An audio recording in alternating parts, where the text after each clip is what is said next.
Hello guys, നമ്മുടെ സുഭാഷ് ഏട്ടൻ പാവം നിധിയോട് സത്യങ്ങളൊക്കെ തുറന്നു പറയുകയാണ്. താൻ ഒരു സാധാ ഒരു ദിവസക്കൂലി ജോലിക്കാരനാണ് എന്നുള്ളൊരു സത്യം കൊണ്ടുപോയി കാണിച്ചൊക്കെ കൊടുത്ത് പറഞ്ഞു കൊടുക്കുകയാട്ടോ. അപ്പൊ നിധിക്ക് സുഭാഷ് ഏട്ടനോട് ഭയങ്കര ഇഷ്ടമാണ്. കാരണം സുഭാഷ് ഏട്ടനാണ് നിധിയോട് ആത്മാർത്ഥത കൂടുതൽ കാണിക്കുന്നത് അല്ലെ.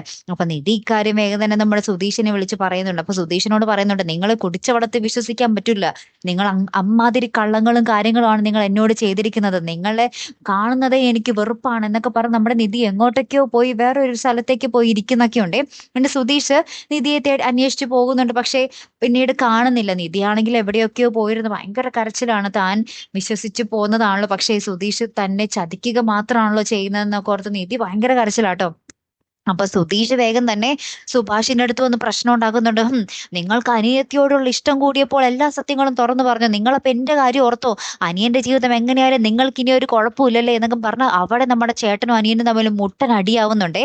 ലാസ്റ്റ് നമ്മുടെ സുധീഷ് ദേഷ്യം സഹിക്കാനാവാതെ നമ്മുടെ സുഭാഷ് ഏട്ടന്റെ കരണത്തിട്ട് വരെ അടിക്കുന്നുണ്ട് കൂട്ടുകാരെ.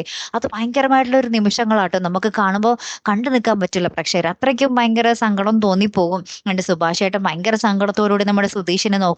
പിന്നീട് ആ വീട് ഒരു മരണ വീട് പോലെ ആവുകയാണ്. എല്ലാവരും അവിടെ എവിടെ നിൽക്കുന്നു. എല്ലാവരും കൂട്ടക്കരച്ചില്. ലാസ്റ്റ് നമ്മുടെ അനിയന്മാര് വന്ന് നമ്മുടെ സുഭാഷ് ഏട്ടനെ ആശ്വസിപ്പിക്കുന്നുണ്ട്. സുധീഷ് അല്ല കേട്ടോ, അനിയന്മാര് വന്ന് നമ്മുടെ സുഭാഷ് ഏട്ടനെ ആശ്വസിപ്പിക്കുന്ന ഒരു രംഗങ്ങളാട്ടോ ഏറ്റവും ഒടുവിൽ കാണുവാൻ സാധിക്കുന്നത്. എന്തായാലും കാത്തിരുന്ന് തന്നെ കാണുമ്പോൾ അടുത്തൊരു വീഡിയോയുമായി വരുന്നത് വരയ്ക്കും ഗുഡ് ബൈ.